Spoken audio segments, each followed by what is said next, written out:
അപ്പൊ അവര് തേങ്ങ ഇടുകയല്ലെന്നാ പറയണതല്ലേ? അതെ. അപ്പൊ എന്ത് ചെയ്യും? അതാ ഞാനും ആലോചിക്കുന്നത്. മരക്കഴുതേ, അവന്റെ ഒരാലോചന. പിന്നെന്തിനാടാ എന്റെ ചോറും തിന്ന് കള്ളും കുടിച്ച ഈ കുമ്പേം വെറുപ്പിച്ച് നടക്കുന്നത്? അല്ല മുതലാളി, കാര്യം നമ്മൾ വിചാരിക്കണ പോലല്ല. അവർക്കും ഉണ്ട് ഇപ്പോ യൂണിയൻ. മേപ്പുള്ളി കൊച്ചുവർക്കയുടെ അടുത്ത് യൂണിയനോ? പോയി പണി നോക്കാൻ പറടാ. ഇതിലും വലിയ യൂണിയൻ പൊളിച്ചിട്ടുള്ളവനാ കൊച്ചുവർക്കി. പിന്നല്ലേ 3-4 പേരുടെ യൂണിയൻ. കാര്യം 4-5 പേരേ ഉള്ളൂ എങ്കിലും അവര് വാശിയില്ല. കൊച്ചുവർക്കിയോട് ഇറഞ്ഞാൽ ഇന്നല്ലെങ്കിൽ നാളെ ഈ കാലുമേ തന്നെ വന്ന് വീഴും. അന്ന് തട്ടി വരെയറാ. അതറിയാൻ വയ്യാത്ത യൂണിയൻ ആരാടാ? കണ്ടങ്കോരന്റെ മോൻ കുമാരനാ നേതാവ്. ഏത് തെങ്ങേന്ന് വീണ് ചത്ത കണ്ടങ്കോരന്റെയോ? അതേ മുതലാളി. എന്നിട്ട് നീയൊക്കെ ഇത്രയും നാളും അവനെയൊക്കെ വെച്ച് പൊറിപ്പിച്ചു അല്ലേ? അല്ല മുതലാളി ഒന്നും പറഞ്ഞില്ല. ഞാൻ പറയണോടാ, നോക്കി കണ്ടങ്ങ് ചെയ്യണം.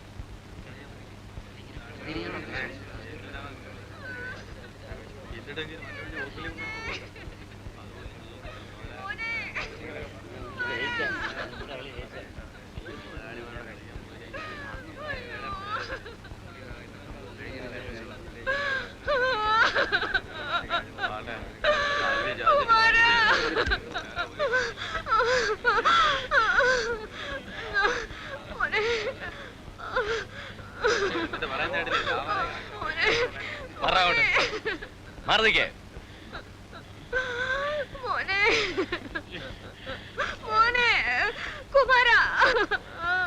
വല്ലതും പറ്റിയോടാ?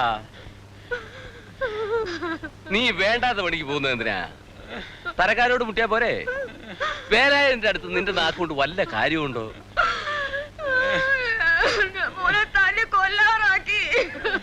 ആരാ?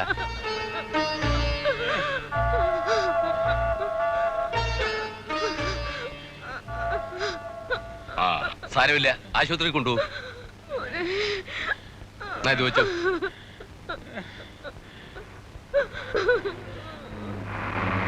ആ വരുന്ന വണ്ടിയെ കൊണ്ടുപോയിക്കോ. ഒന്ന് പിടിച്ചു കൊറ.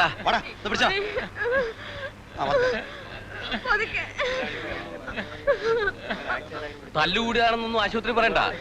വെറുതെ പോലീസും കേസും വീണതാണെന്ന് പറഞ്ഞാൽ മതി. കേട്ടോടി? എന്താണ് നോക്കി നിൽക്കുന്നേ? എല്ലാരും പോയടാ.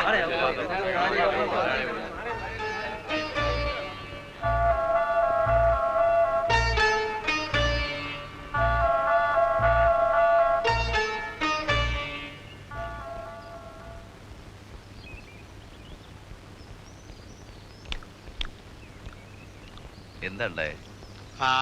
അനിയനിവിടെ പുതിയതാ അല്ലയോ? അതെ. ചോദ്യം കേട്ടപ്പോഴേ തോന്നി ഇതിവിടെ പതിവാ. വെട്ടുന്ന കൈ കൊണ്ട് തന്നെ വെള്ളവും കൊടുക്കും. അതാ കൊച്ചു വർക്കി. കുറച്ച് ദിവസം ഉണ്ടോ അവിടെ? ചിലപ്പോ. അപ്പൊ കുറെയൊക്കെ മനസ്സിലാവും. ഒരു ചായക്ക് കാശ് തരുമോ? ജോലി എടുത്ത് തന്നെ.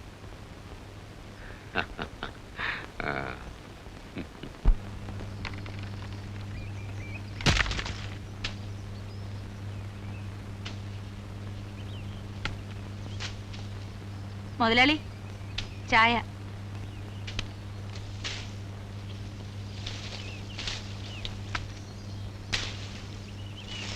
നിനക്കൊരു ഉടവുമില്ലല്ലോടി രായമ്മേ. നല്ല മെഴുമെഴാന്നായിരിക്കണേ. കണ്ണൊയ്ക്കല്ലേ മുതലാളി, ജീവിച്ചു പൊയ്ക്കോട്ടെ.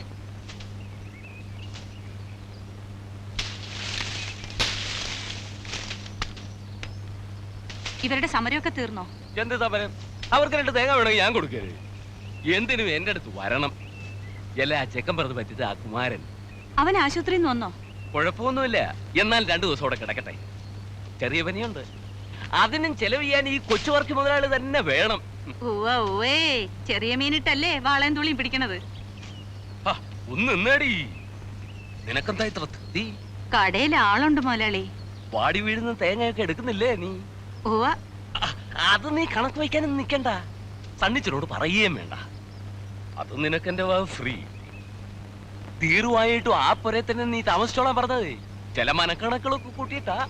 അതെനിക്കറിയാം. പിന്നെ നീ ഇതുവരെ എന്നെ ഒന്നും വിളിക്കാഞ്ഞെന്താ? വിളിക്കാന്നേ.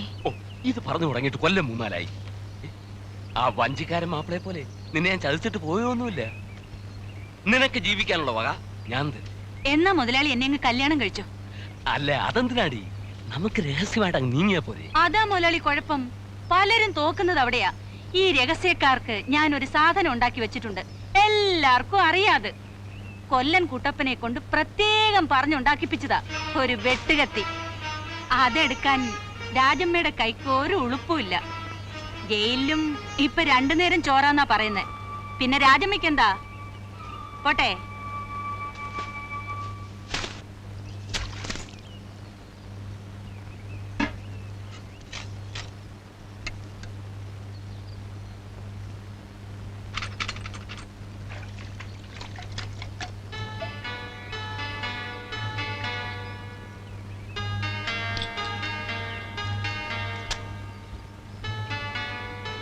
രാജമ്മേ ഒരു ചായ.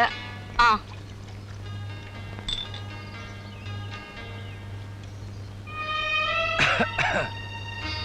വേലായുധോ വിട്ടുപിടി. എന്താ രാജമ്മേ വേലായുധനൊരു ചുമ? കൊച്ചുവർക്കി മുതലാളിയുടെ ചോറ് എല്ലിന്റെ ഇടയിൽ കയറി തുടങ്ങിയിട്ടുണ്ടവന്. അത് എത്ര നാളത്തേക്കുണ്ടാവും? കൈതക്കാടൻ മാത്തും മുതലാളി അടയും ചക്കരയും അല്ലായിരുന്നോ? എന്നിട്ടിപ്പ എന്തായി? മാത്തു ചുണയുള്ളവനായിരുന്നു, ഇവൻ പേടിച്ചു തൂറി. നമ്മുടെ ചത്തുപോയ റൈറ്റർ മുഹമ്മദിന്റെ നെടല് കണ്ടാ പറക്കണ ചെക്കനായിരുന്നു.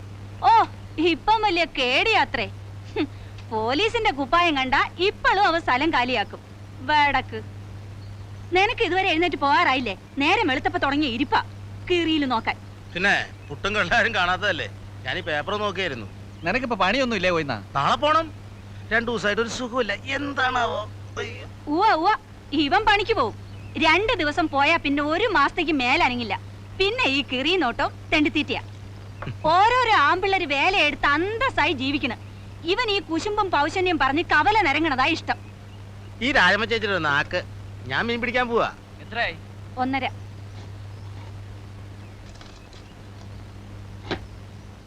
രാജമ്മ ചേച്ചി നല്ല പുഴമീൻ വേണം ഉച്ചക്ക്. കൊണ്ടാ നല്ല വാള കൊണ്ട് തരാം. 2 ലക്ഷം പുട്ടു, ഒരു ഇച്ചിരി കള്ളഞ്ഞെന്ന്. മീൻ കൊണ്ടുവരുമ്പോ കണക്ക് പറയാന്നേ. ഗോവന്നൻകുട്ടിയെ വേല രാജമ്മയുടെ അടുത്ത് വേണോ?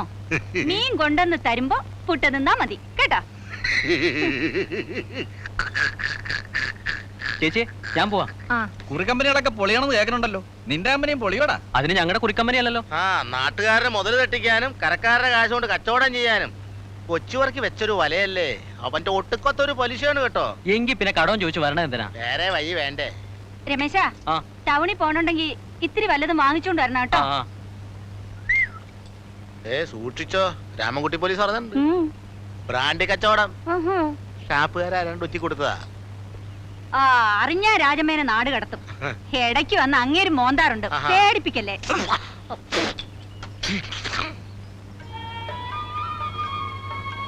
ഏയ് നിങ്ങൾ പോയില്ലേ?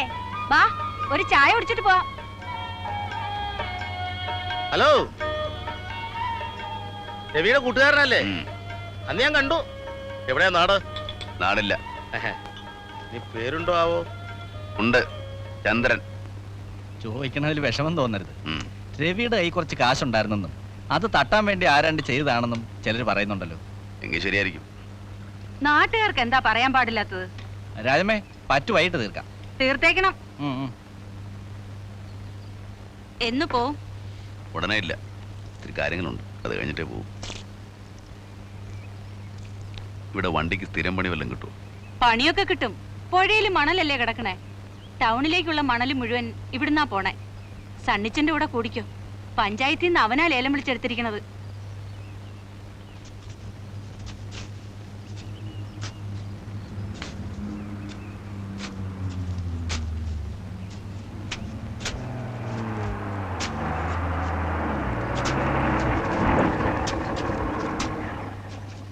സണ്ണിച്ച മുതലാളി വഞ്ചിപ്പരയിലുണ്ട്.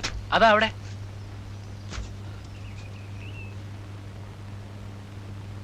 നീ അവളോട് പറഞ്ഞില്ലേ? പറഞ്ഞു, ഇപ്പൊ വരാൻ പറ്റില്ലെന്ന്, ആളുകൾ കാണുമെന്ന്.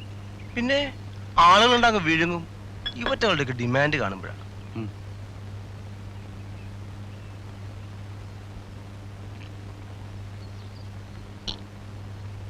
എങ്ങനെയുണ്ട്? മോശമല്ല.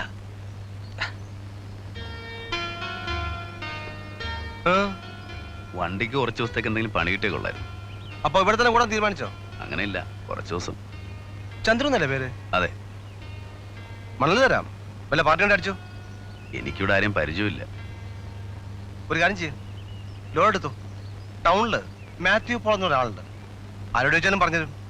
കോൺട്രാക്ടറാ. ഞാൻ പറഞ്ഞു എന്ന് പറഞ്ഞാൽ മതി. ഓ, ഇവൻ ലോഡ് കയറ്റി കൊടുക്കാൻ പറ.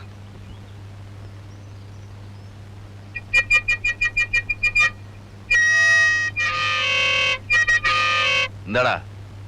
ലോഡ് കയറ്റി കഴിഞ്ഞു.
രണ്ടു ദിവസം കാണാതെയായിപ്പോ നാട്ടിൽ പോയിട്ടുണ്ടാവും വിചാരിച്ചു. ഇവിടെ ഉണ്ടായിരുന്നു, ഇങ്ങോട്ട് വന്നില്ലെന്നേ ഉള്ളൂ.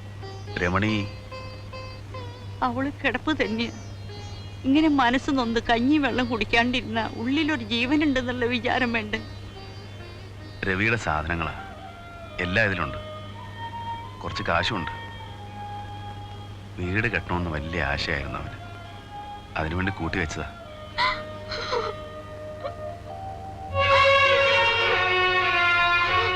കരയാണ്ടിരിക്കാൻ പറ. ഇത് കേൾക്കാണ്ടിരിക്കാനാ കുറെ ദിവസം ഞാനിങ്ങോട്ട് വരായിരുന്നേ.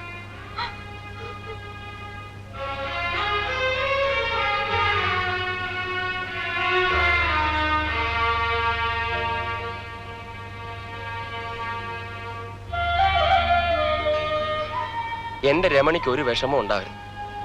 പിന്നെ ഞങ്ങളുടെ മോള്, അവള് ജനിക്കുന്ന ഒരു ചെറ്റപ്പുരയിലാവരുത്. രവിയുടെ ആശ അത് നടത്തണം. എന്നിട്ട് ഞാനിവിടെ നിന്ന് പോവും. എന്നാൽ ഈ കാശ് മോന്റെ കയ്യിൽ തന്നെ ഇരുന്നോട്ടെ. അത് വേണ്ട. കാശിന്റെ കാര്യം നിങ്ങൾ തന്നെ നോക്കിയാൽ മതി. അല്ലെങ്കിൽ തന്നെ നാട്ടുകാർ അതൊക്കെ പറയുന്നുണ്ട്. ചോറുണ്ടിട്ട് പോവാ. വേണ്ട, ഞാൻ പുറത്തുനിന്നുണ്ട്.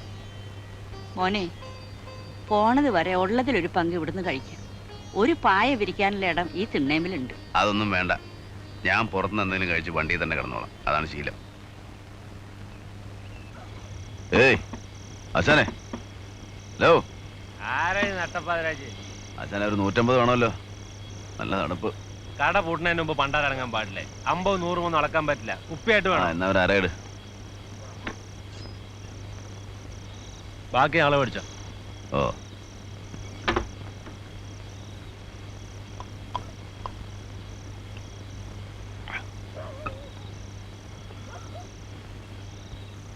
ഒരു തുള്ളി എനിക്കും തരുമോ?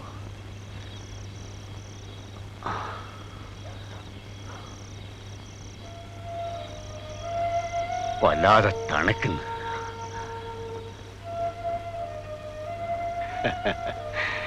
എന്റെ കാല അഴിച്ചു വെച്ചിരിക്കുക.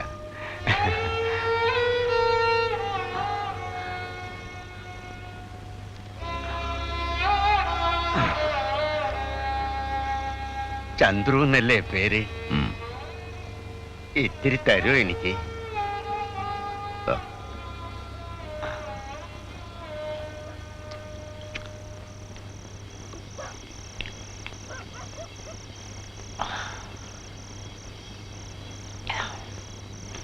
ജാനമ്മയുടെ വീട്ടിലാണോ കിടപ്പ്? അല്ല, വണ്ടിയില്ല. നന്നായി. ഈ നാട് കൊള്ളരുതാത്തതാ. ചിരിച്ചും കരഞ്ഞും കാണിക്കുന്നവരെ ഒരിക്കലും നമ്പരുത്. നിങ്ങളാരാ? എന്നെ കണ്ടാൽ അറിഞ്ഞൂടെ? ഒരു തെണ്ടി. ഇഷ്ടം തോന്നുന്നവരുടെ ഒരു ചായക്ക് കാശ് ചോദിക്കും. തന്നാ വാങ്ങും, തന്നില്ലെങ്കിൽ വേണ്ട. ഈ നാട്ടുകാരാണോ? ആ, എന്ന് പറയാം. കൈതക്കാടൻ മാത്തു എന്ന് പറയും. ഇപ്പോഴാരും അങ്ങനെ വിളിക്കാറില്ല. ഇന്ന് മേപ്പുള്ളി കൊച്ചുവർക്കിയിരിക്കുന്ന വീട് കണ്ടിട്ടില്ലേ? അതെന്റേതായിരുന്നു. എന്റെ വീടും അവനെടുത്തു, കാലും അവനെടുത്തു. സങ്കടം പറയല്ല കേട്ടോ, ഒരു സങ്കടവും മനസമാധാനേ ഉള്ളൂ. കാരണം നല്ല പ്രായത്തിൽ കുറെ ചെയ്തു കൂട്ടിയിട്ടുണ്ട്. അതിന്റെയൊക്കെ ഫല. കിടക്കാറായെങ്കിൽ പോയിക്കോ.